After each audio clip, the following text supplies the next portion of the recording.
Lewis Carroll's Alice in Wonderland, read by Nicole Casey, with images from the 1951 Disney cult classic. Chapter 4.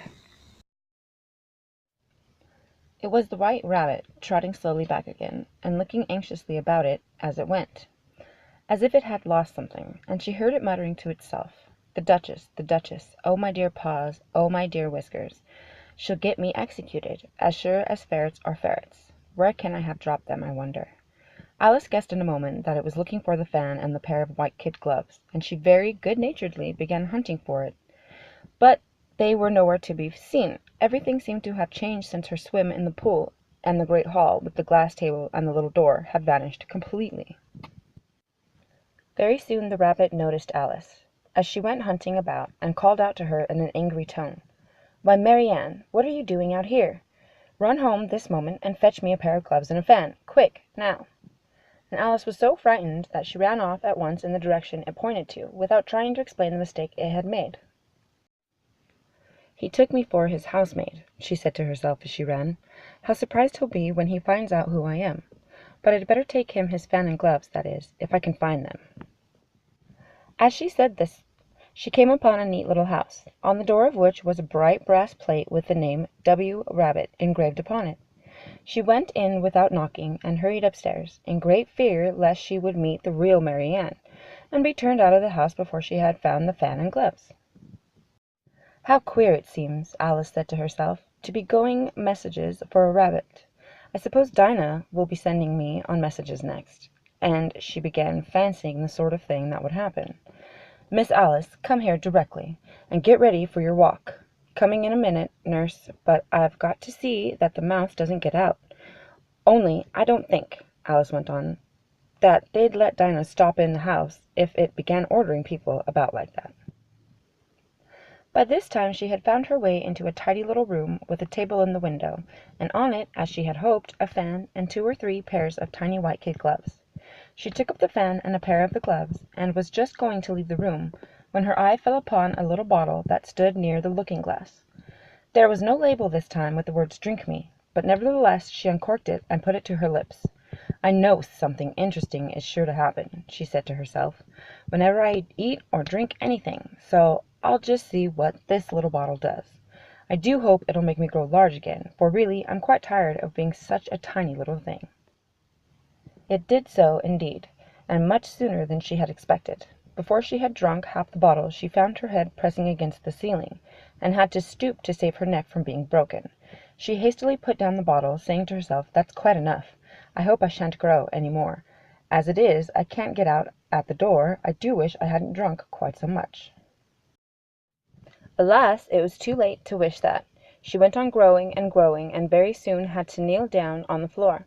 In another minute there was not even room for this, and she tried the effect of laying down with one elbow against the door, and the other arm curled around her head.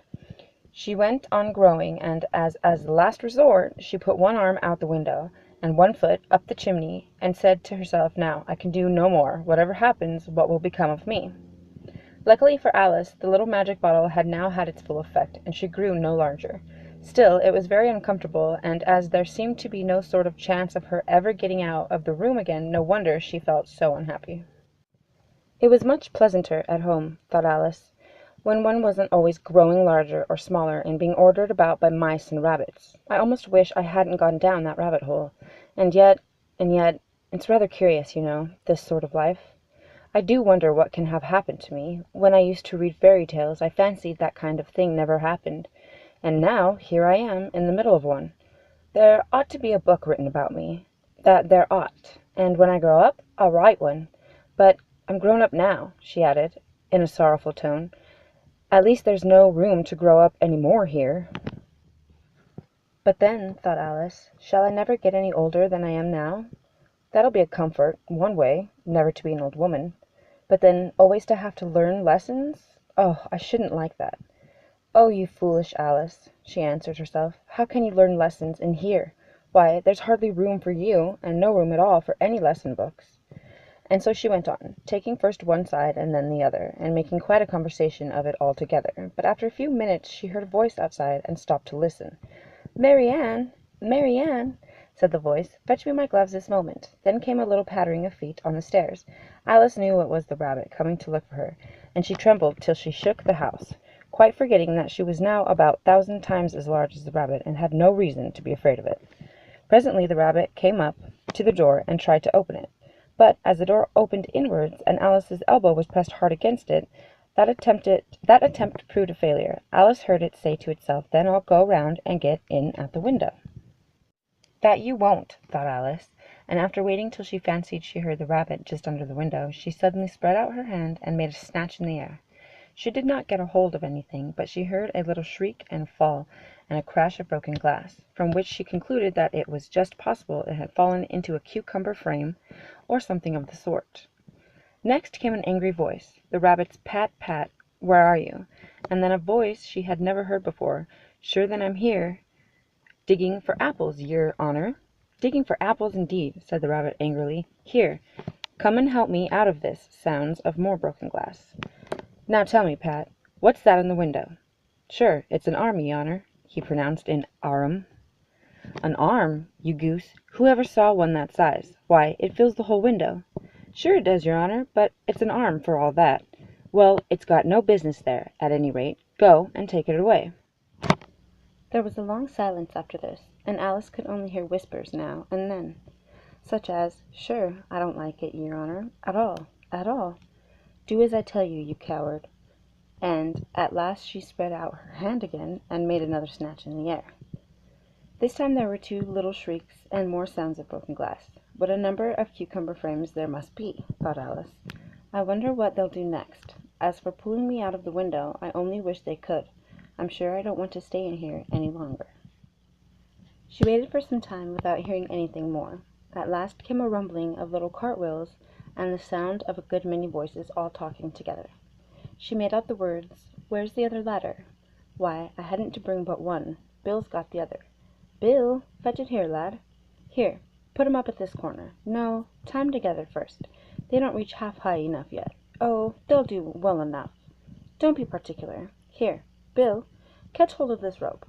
Will the roof bear? Mind that loose slate. Oh, it's coming down. Heads below." A loud crash. "Now, who did that? It was Bill, I fancy. Who's to go down the chimney?" "Nay, I shan't. You do it." "That I won't, then. Bill's to go down.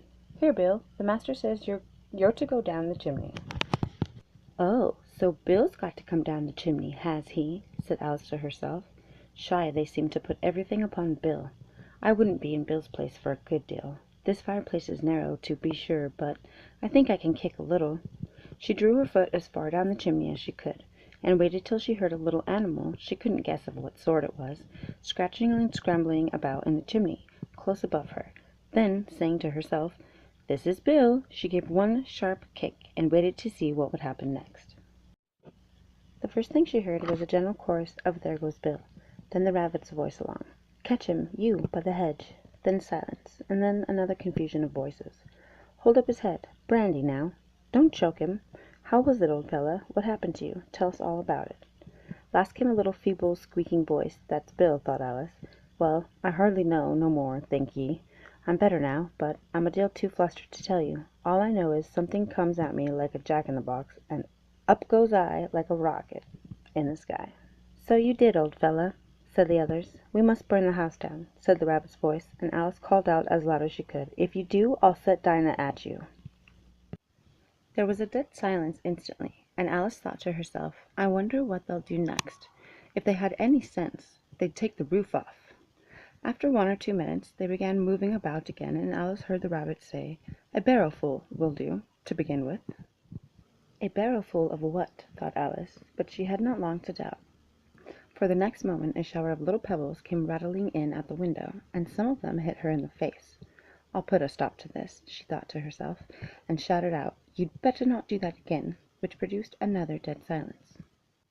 Alice noticed with some surprise that the pebbles were all turning into little cakes as they lay on the floor, and a bright idea came into her head. "If I eat one of these cakes," she thought, "it's sure to make some change in my size, and as it can't possibly make me larger, it must make me smaller, I suppose." So she swallowed one of the cakes, and was delighted to find that she began shrinking directly. As soon as she was small enough to get through the door, she ran out of the house and found quite a crowd of little animals and birds waiting outside. The poor little lizard, Bill, was in the middle, being held up by 2 guinea pigs, who were giving it something out of a bottle. They all made a rush at Alice the moment she appeared, but she ran off as hard as she could and soon found herself safe in the thick wood. "The first thing I've got to do," said Alice to herself as she wandered about in the woods, "is to grow to my right size again. And the second thing is to find my way into that lovely garden. I think that will be the best plan." It sounded an excellent plan, no doubt, and very neatly and simply arranged. The only difficulty was that she had not the smallest idea how to set about it, and while she was peering about anxiously among the trees, a little sharp bark just above her head made her look up in a great hurry. Hardly knowing what she did, she picked up a little bit of stick and held it out to the puppy, whereupon the puppy jumped into the air off all its feet at once with a yelp of delight and rushed at the stick, and made believe to worry it. Then Alice dodged behind a great thistle to keep herself from being run over, and the moment she appeared on the other side, the puppy made another rush at the stick, and tumbled head over heels in its hurry to get hold of it.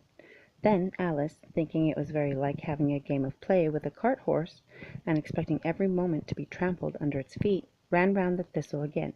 Then the puppy began a series of short charges at the stick, running a very little way forwards each time, and a long way back, and barking hoarsely all the while, till at last it sat down a good way off, panting, with its tongue hanging out of its mouth, and its great eyes half shut. This seemed to Alice a good opportunity for making her escape, so she set off at once, and ran till she was quite tired and out of breath, and till the puppy's bark sounded quite faint in the distance. "And yet what a dear little puppy it was," said Alice, as she leant against a buttercup to rest herself, and fanned herself with one of the leaves. "I should have liked teaching it tricks very much, if I'd only been the right size to do it. Oh dear, I'd nearly forgotten that I've got to grow up again. Let me see, how is it to be managed? I suppose I ought to eat or drink something or other, but the greatest question is what?" The great question certainly was what. Alice looked all around her at the flowers and the blades of grass, but she did not see anything that looked like the right thing to eat or drink under the circumstances. There was a large mushroom growing near her, about the same height as herself, and when she had looked under it, and on both sides of it, and behind it, it occurred to her that she might as well look and see what was on top of it. She stretched herself up on tiptoe and peeped over the edge of the mushroom, and her eyes immediately met those of a large caterpillar that was sitting on top of the mushroom with its arms folded, quietly smoking a long hookah, and taking not the smallest notice of her or anything else. End of chapter 4. Thanks for listening. Stay tuned for chapter 5.